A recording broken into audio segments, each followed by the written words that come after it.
Jit Camp Bonfire Podcast, Ep.17. And today I'm here with two very special guests, Takeo from Cowboy By Takeo and Moose from Made by Moose. And we're in a very special location today. We're here at the Somewhere store at the factory, and we're going to talk all about it and get into the details on how it came together and everything.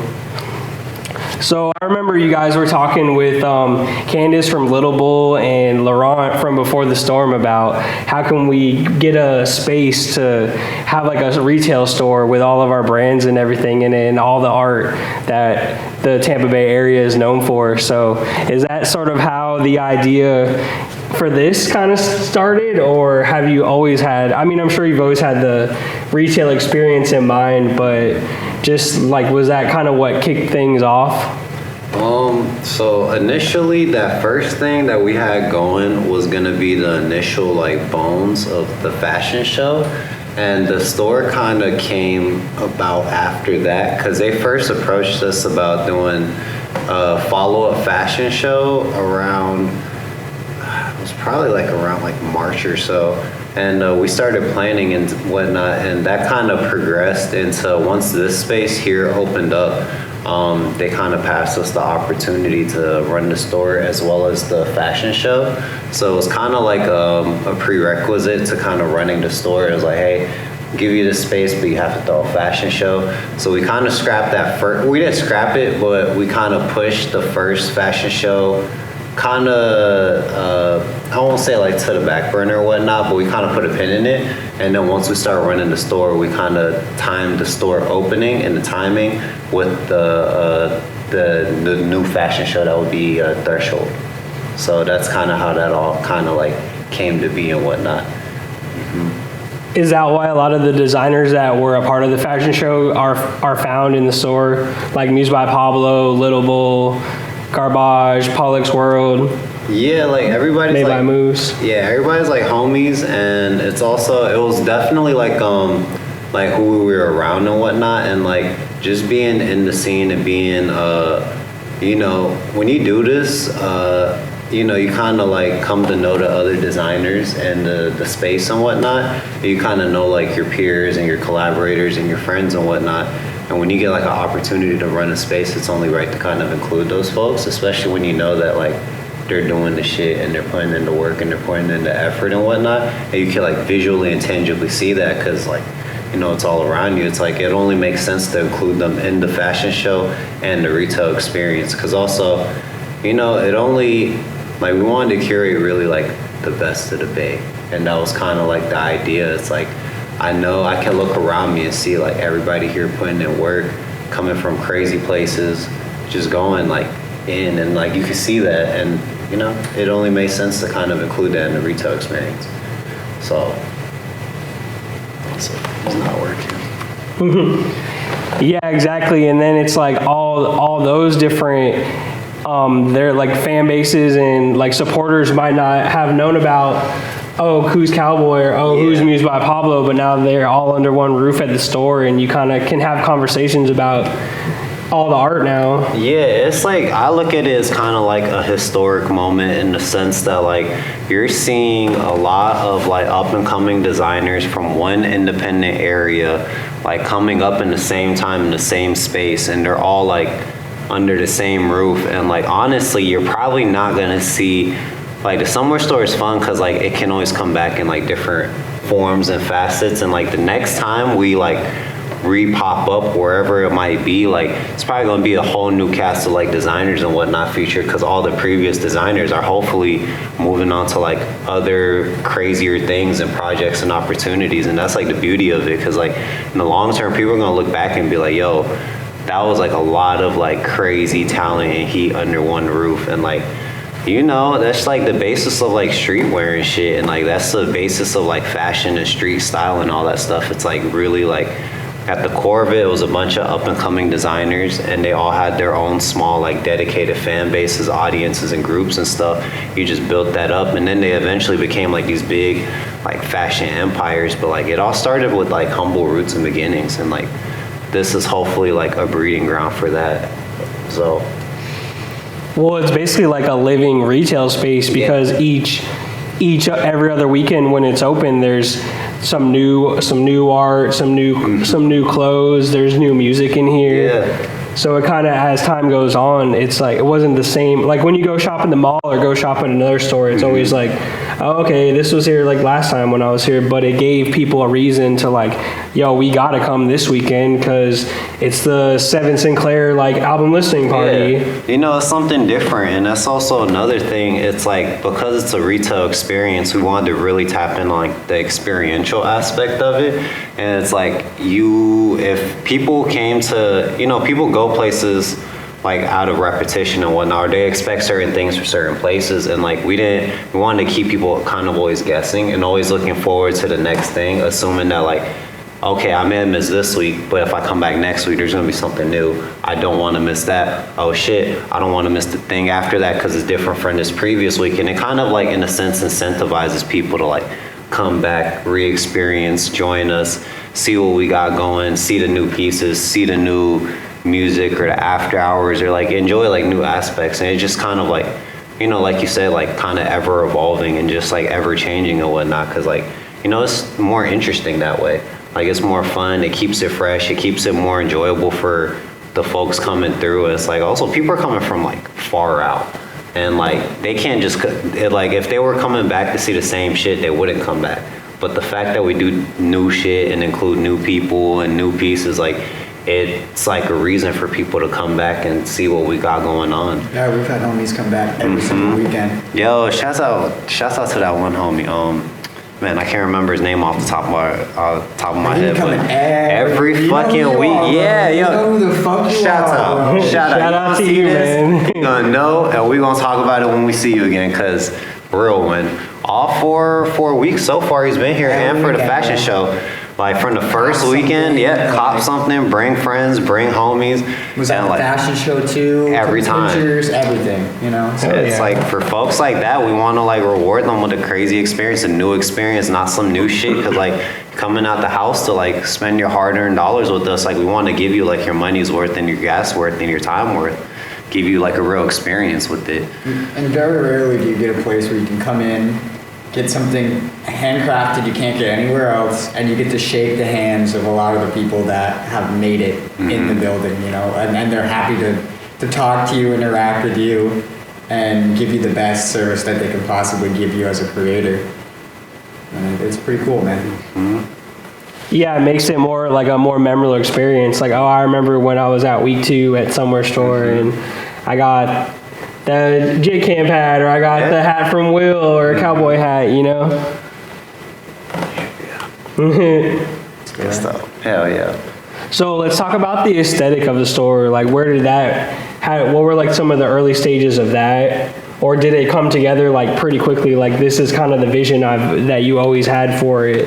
It was kind of like I had an idea initially. So part of my creative process is kind of like figuring shit out on the fly and just kind of like letting it evolve from there. Cause like I feel like I have pretty good instincts in that sense, where it's like I kind of see the vision and I can find like kind of adaptive ways to kind of like work around that. And like for this space in particular, it's like we had, certain ideas and some things that were kind of too ambitious for us, but other things kind of happened out of necessity, like, like the hanging racks or like the pallets on the wall. Like the hanging racks happened because it was way cheaper than installing like a long rack into the ground. Because like I went to Home Depot and like if I would have bought all the pieces required to install like a custom rack into the ground, it would have been like a clean like $500-$600. But a few dozen feet of chain and some poles, that came out to less than $100. So it was kind of like a lot of the aesthetic qualities came out of like the necessity and just working on a budget and just finding creative like solutions to financial problems and shit. So like even like the floor space itself, it's like I knew the type of experience I wanted to curate, and I knew like a busy floor wasn't gonna be it, especially for like after parties and this, that, and the things I knew that we could do in here. I was like, a busy floor wouldn't really work, but I look around and I'm like, all right, we got high ceilings, we got a lot of wall space. Instead of going on the floor, let's go up and use that. And that's kind of how like some of the aesthetic qualities of like the wall came to be, because it was just kind of out of necessity, but also like you see an idea and then you got to kind of like figure out the creative like problem solving skills to kind of like accomplish whatever that goal is. And that's how like a whole big part of like this store came to be. It's like really like my creative process is like a lot in part just like creative problem solving, like finding problems, finding creative solutions to them. And that's kind of how like the aesthetic kind of formed. It's just like a big old like testament to like that rugged ingenuity. And that's pretty much like what the aesthetic is, I would say. And a lot of the pieces originate with upcycling in mind, so it just kind of goes hand in hand. So, and with all the brands that are here, it just fits very well to match.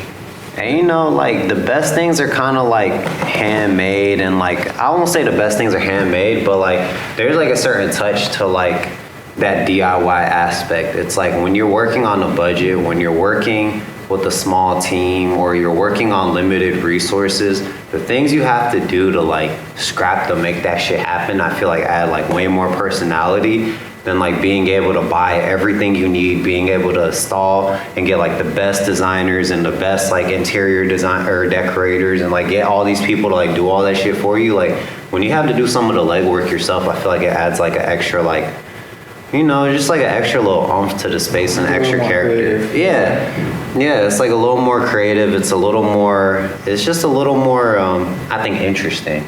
So, you know, that's just kind of rooted in like the aesthetic. That's kind of what like the aesthetic kind of developed into. Yeah, all right, so let's talk about the mural behind us, the collaboration with Raheem, the abstract poet. How did that come together? Because you can definitely see like your touches on it. You can see his touches on it. That was another thing. Like a lot of this shit came out of like just necessity and like a time crunch and like a date crunch and like just like a crunch of like resources and whatnot.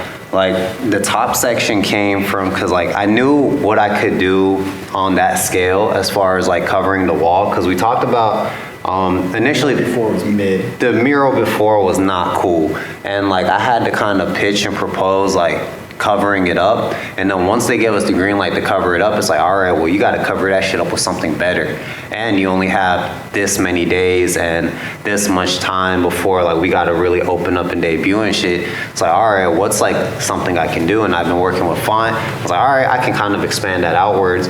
And me and Raheem had already been working on like a collaboration, like an art-based collaboration series actually, and it just kind of worked into like the aesthetic we were already crafting and like the design language we were already crafting. So when he came, he's like, yeah, I'll do like the bottom section, you like kind of finish up the top section. It just kind of meshed like our styles and kind of like the design language we've been establishing for the past few months and like our other collaborations. They just really like, you know, it's like we do it there and then we find a way to kind of expand that idea and expand that vision out and just work it up. And that's really how like the collab came to be, or like the mural came to be. Because it was my first mural too, so it was really just taking those skills on a smaller scale and finding like a way to like expand it bigger and just make it, you know, just magnify it onto a bigger canvas. And that was pretty much what this is. And now I feel like it's become quite mildly iconic, where it's like you can kind of see this and now you know exactly like, boom, where that is, where that was, and where it's gonna be in the future. Honestly, this probably won't be there in the future. It'll probably be something different, but when you see pictures and look back on this, you'll see that wall and know exactly where the fuck we were and what the fuck we were doing. High key, like we gotta take some good pictures of this shit. Well, that happens with murals though. Come in and take People photos of this for us. like paint over them and stuff, you know what I mean? So it's just kind of like, we'll have the pictures, but it's kind of if you wanted to see it in person. You gotta see it in person. Culture too, so it's like, it's up there, you hear when it's here, you hear when it's somewhere. No harm, no foul. Like if you gotta cover it up, like I get it. Like it's part of the game. Like we gonna make something new, something better, something cooler in the future, like somewhere else. So it's like, you know, no stress, no harm, no foul. It's gonna be somewhere. And right now, while we're here, come check this out. Come check us out last weekend. boom. I like how it has like the Baroque kind of stuff that Raheem's known for, but then has like the Ultraman and then like the writing, how you've done it on like past designs. It reminds me of the print shirt, the collab that you guys did. Yeah, a lot of that like design language coming out in like different places and from different collaborations kind of manifesting themselves. When we learn like new techniques and new skills, we find different ways to kind of like reinterpret that previous like those previous things we were working on, find new ways to kind of refine them and bring them into like the current day, because like it all kind of builds on top of each other, and like all these collaborations kind of build like on top of other collaborations and just build up of like the framework of what we've been doing for like these past few years now, which is kind of crazy to say. Like it's been a pretty decent minute. Like 2 years, maybe. 2 years plus, honestly, yeah. 2 years plus, and then that's not even like the time before that span too. It's like we've been grinding at this for a fat ass minute, and like our skills have definitely come a long way, and like you're like it is very tangible to see that. You're starting to see like some of those old techniques be brought into like new methods and new like avenues and shit, and you know that's the exciting shit to me. Like The last podcast was like a year and a half ago, pretty much. It was episode 3. This is 17 now. Bro, and then thinking about like since that podcast to now, and even where we were and where we're shooting at now, and like all the steps in between, and like the movie nights that we've done, and the fucking shows that we've been through, and like the fucking like all the shit that we've done in like the past fashion shows and shit. And so like every day feels like it's been yesterday. Like, I can think about the Barely Legal show, which was the Halloween party, the fucking like we've done some the shit. Fashion show, everything, man. Yo, we've done like 2 fashion shows. 2 fashion shows, 2 fashion shows, a successful retail experience. Like, oh my God, had a long tenure at the factory doing pop-ups and like having a fucking display space and a showcase space. Like we've been fucking going in. Like we've been going in. So much so we've been forgetting what we've been doing. Yes. Like it's but like in a lot. good way, because it's good memories to like reminisce. Yeah. Was the after hours always a part of it that you were going to incorporate into it, or did it kind of just like pop up? The after hours, as it's branded now, came from a conversation I was having with Gats. It was like we wanted to do something quote unquote after hours, but it wasn't named that. And it was just more so like let's do an after party a few times, you know, whenever we can kind of fit it in. And then me and Gats had a conversation. It was like, yo, let's like brand it properly and make sure it's a regular reoccurring thing and like a part of the regular experience. And that's how like the after hours developed. And then it just kind of turned into working with like other DJs and producers that we know and like our friends from, you know, around the scene who are doing this and like doing it really well. You know, we just wanted to incorporate those folks, and like when we have the platform and the freedom to do this, it's like we gotta like stretch that shit to it's like having your own club. Yeah, it's like a Saturday. So where else would we be? We'd be in our own store, listening to some good ass music, spun by some of like the best DJs in our local area. I mean, and we've had a lot through here so far, so it's been popping every time. Yeah, it's lit. It's lit like shit. Like it's a good time.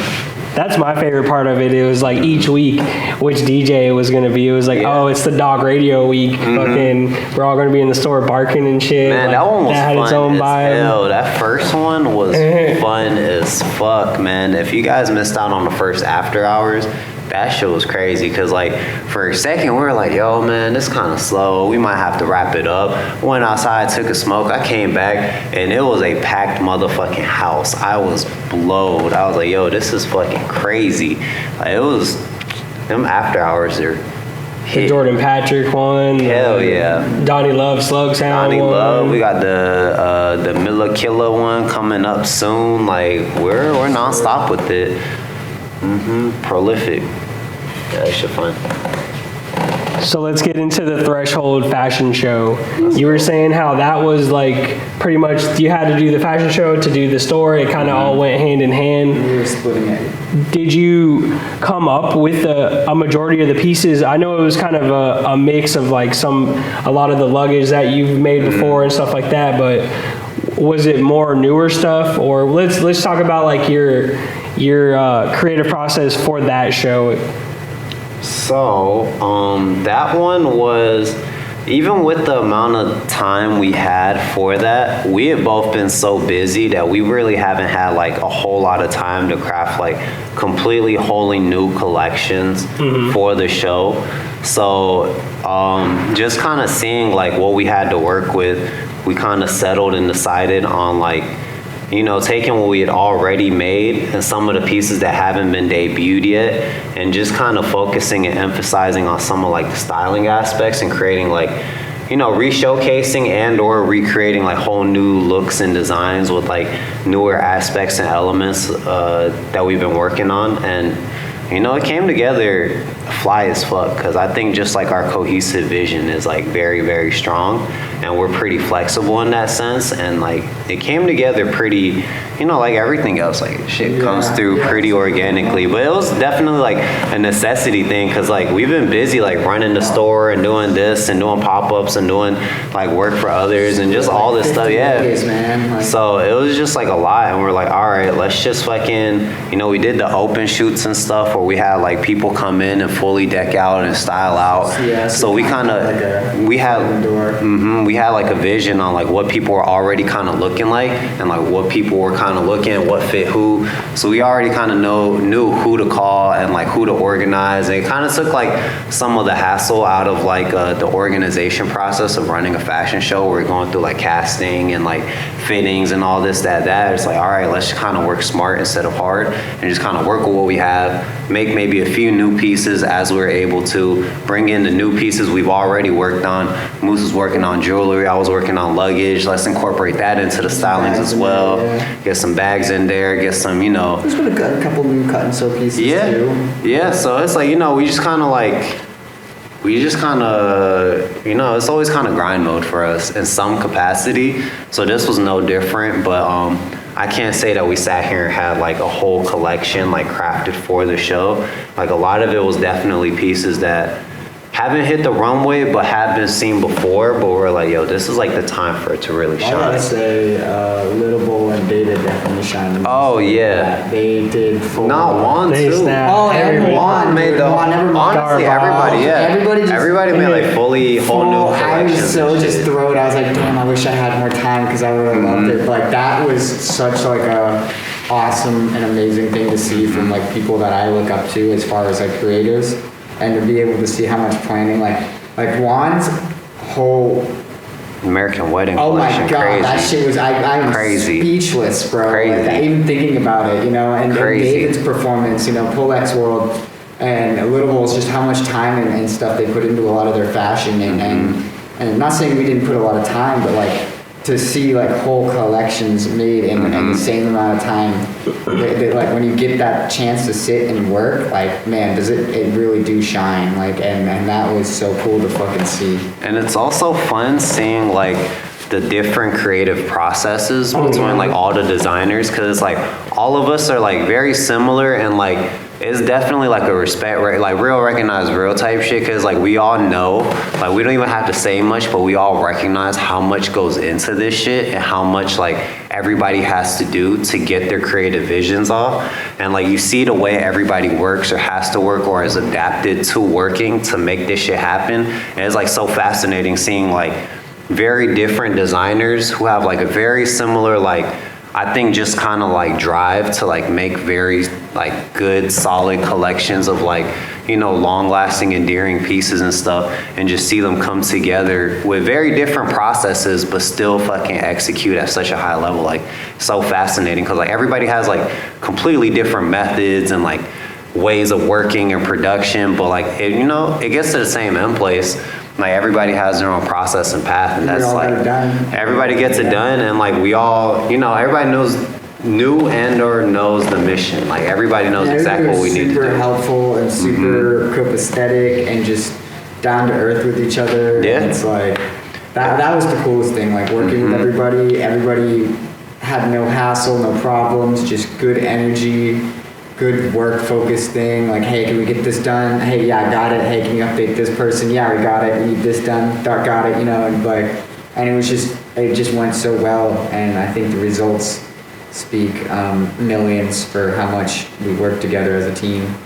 and it was just an awesome experience. I hope to maybe do it again in a little bit here. Definitely a team experience, and like shit of that scale does not happen like in a void, or it doesn't happen like individually. Like it definitely was a team effort. Everybody definitely came with their A game, came correct, knew the mission, and we all executed like a motherfucker. All super grassroots too. Yeah, like big outside people, you know. Just thugging it, man. Like real rugged ingenuity in the form of just like local independent creatives and shit, like coming through. Pushing it, just genuine, like just sharing it, getting flyers out, getting people notified. Hey guys, get your tickets now. You get it here. Good promo. Shout out Greg from Skill House, doing an amazing job. I think that really helped, doing like some really good. I can't wait to see his new video. Oh man, and then to like see the buildup of it, like tease the space a little bit. So now it's like, okay, this isn't just like a small little backyard area. This is like a big warehouse. And then the day of, the couple days before, where we're really bringing in like the lights, the cameras, and then you're seeing like, oh my god, this is like a lot of moving parts between this, because it's like all of the models, camera people, bar staff, door staff, everybody working together, making sure the DJ, just making sure things are going. The live stream, we had a live stream going too, like, so just to make sure everything's going smoothly and well, was just a lot of good communication, good energy, good, like I said, just good teamwork. Good teamwork. Yeah, everybody knew their role and some, which is what you need in a good team. Yeah, I like how it really showcased everybody's, like, it was a new experience, but also you could find, like, if you were a supporter of a follower of each artist, you could be like, oh, okay, I remember I've seen that in Garbage before, and it's kind of a through line from where he started to like what he's doing now, and same kind of with you guys. But I like how yours, it was like a collab basically, because it had the jewelry by Moose, some of the other pieces like the chest rig and some other stuff that if you're not coming to the studio a lot, you're not really going to see. Mm-hmm. So it gave that stuff kind of a new light, Yeah, it gave it like that new extra, like, that new set of eyes and that new perspective. And like, ultimately good fashion is everlasting. So the shit's not even seasonal. Like if you make something that's dope, that's good, that's something that resonates with people, something that's creative, something that's new, like it's not really limited to like any particular season, because ideally you're gonna wear it the next season and for the forthcoming seasons and like for years to come, hopefully. So I think a lot of it ends up coming down to like styling and putting it on somebody and actually like letting it function as like a piece and letting people see that and experience it as like a functional piece, and like being like, oh wow, I can actually wear that. I can see how it's being styled. I can see how like, vibrant or lively or like, the kind of tone that it takes on. Like seeing that in person is like a whole different experience. And that's why it's like, we don't have to craft like whole new collections to like bring fresh like style and fashion and like ingenuity to the forefront. Because, ultimately that's what we're always trying to strive for. Yeah. Trying to do something new, trying to make things that last the test of time, things that we can make pieces from like 5-6 years ago. Hopefully it'll stand the test of time 5-6 years later in the future, and 60 years even longer further in the future. Like, that's the goal. Like fashion becomes too disposable nowadays, and it's like when we're able to like, make some new pieces that are long lasting.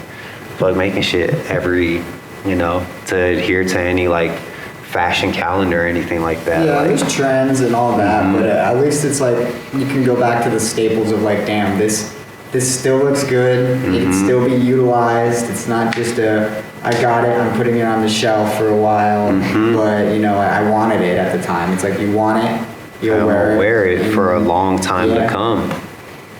So I think good fashion speaks for itself. Oh yeah.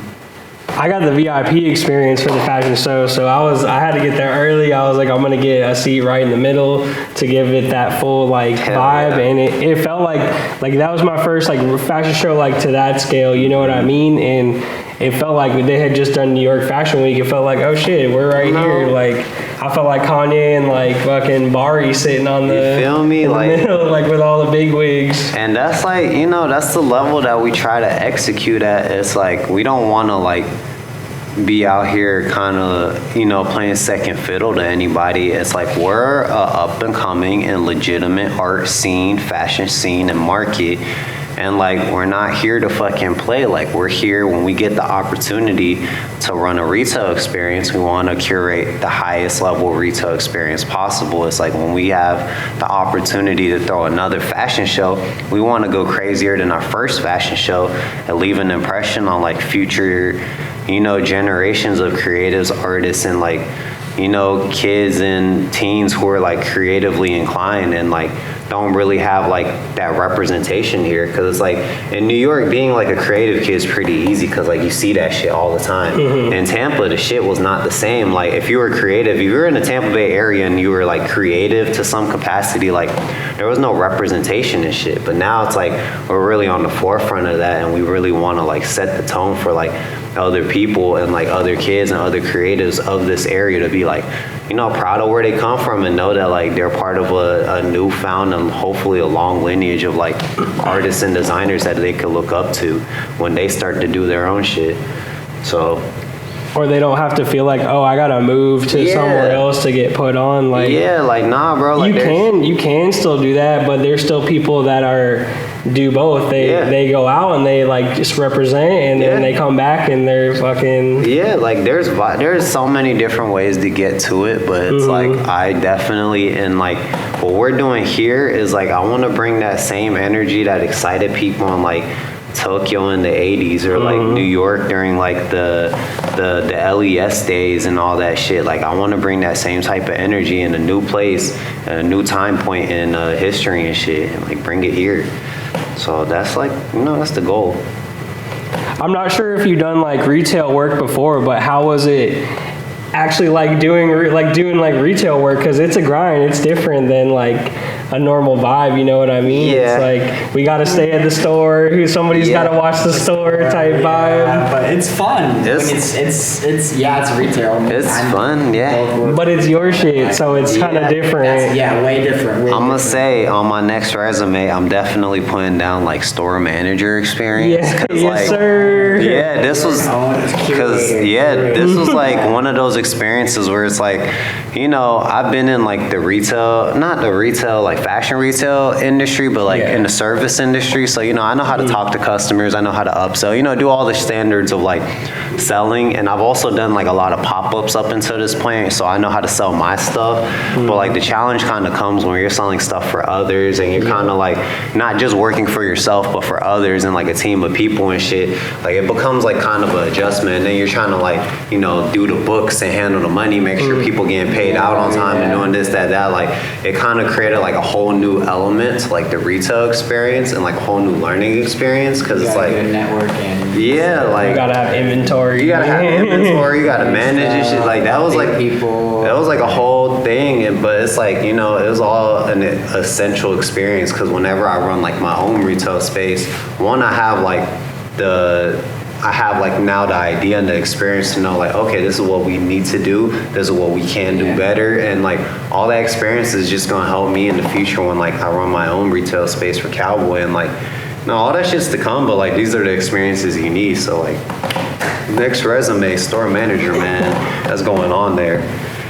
But it was fun.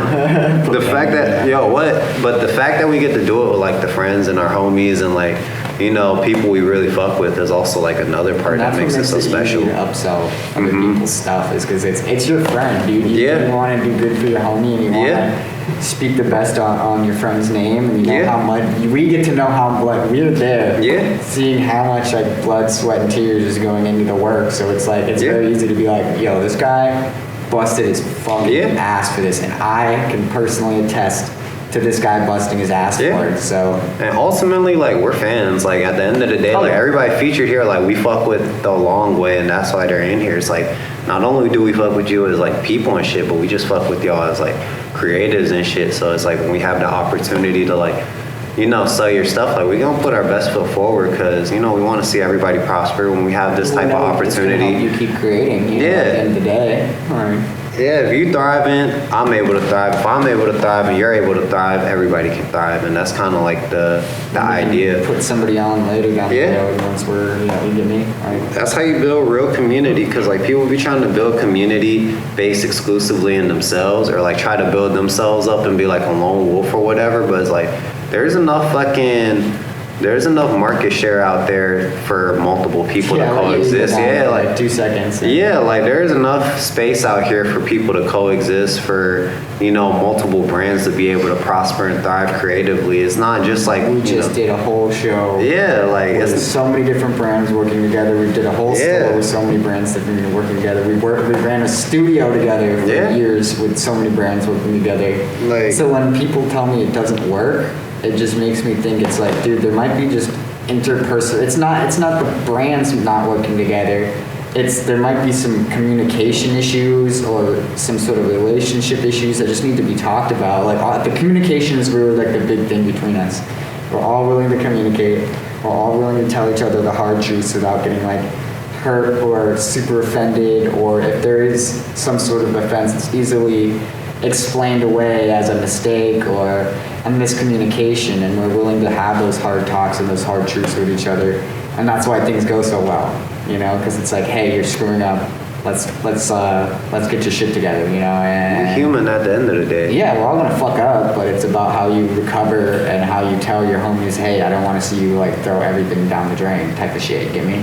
Mm-hmm. I feel like that's why a lot of collectives and a lot of groups and a lot of individuals who want to just push their solo name don't do as well as people who are like, all right, let's put the ego down, let's put the name aside, and like, how can I help you, and how can you and at the end of the day, money has to get involved, things need to get bought, things need to get paid, but at the end of the day, when you make money, you can split it, and hey, okay, I'm taking the L right now, I'm letting you know I'm going to take this L, but next time, can you take the L so we can both take the W at the end of the day? And you communicate that, everybody's copacetic, nobody's doing each other dirty behind, and then at the end of the day, you get the W together, and both of you did 50% of the work equally because you sacrificed here, he sacrificed there, and then, you're good at the end of the day with the goal achieved with half the work from each person.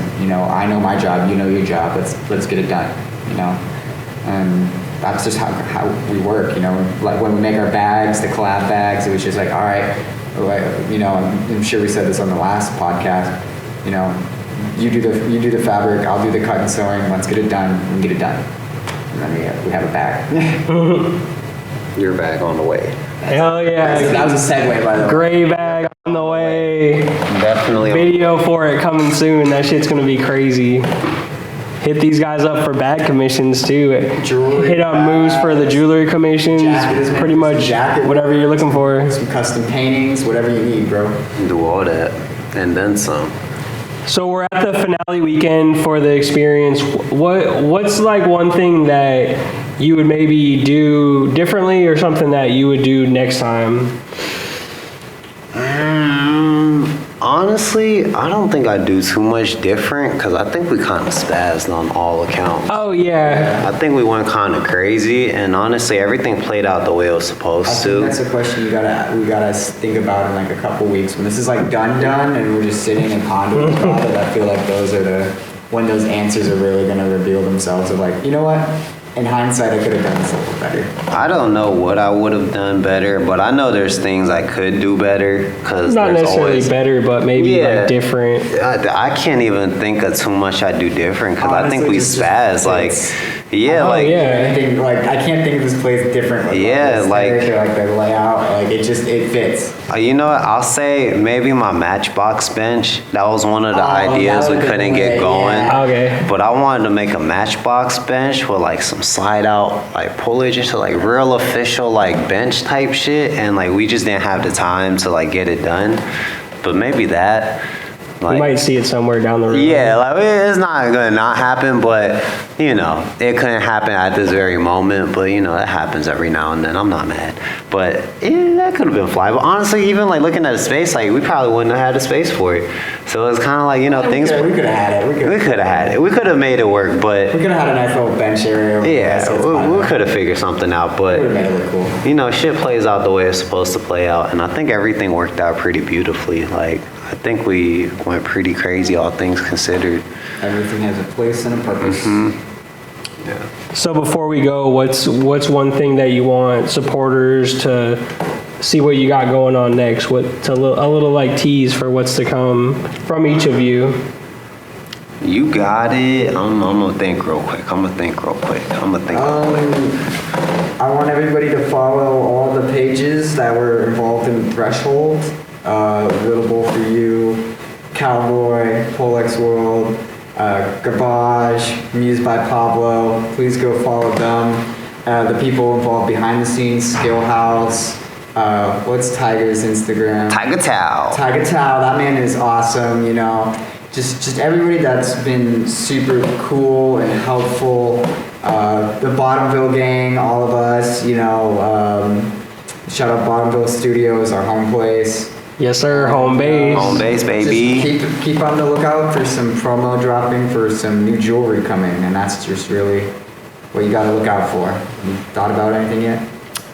On a personal cowboy level, you know, probably a few more art shows. Probably a few art shows to close out the year. Maybe another open shoot number 3. Yeah. Probably in December. Stay tuned. Limited slots this time, so be ready. Yeah, this time we gotta do limited slots. First 2 times were fucking lit, but that second time, that shit got a little too crazy. Party, guys. Yeah, that one got a little too crazy. So now, you know, third time we gonna really make sure we gotta legitimize this. On time. Please, on time. Don't pull up 30 minutes before we close up and shit. Talk about can I give a like no. You gotta wait like everybody else. You snooze, you lose. You snooze, you motherfucking lose. Be punctual, fool. Yes. But So teaching you manners right now. probably some screen printing classes coming back around. Let's go. And you know, we just kind of playing it by ear. Maybe the magazine, you know, I've been saying that for a little second, but it's been kind of busy. You know, you just opened up a store and shit, did a fashion show. You know, nothing crazy, but you know, maybe Cowboy magazine too. Yeah, gotta recoup a little bit. Gotta recoup.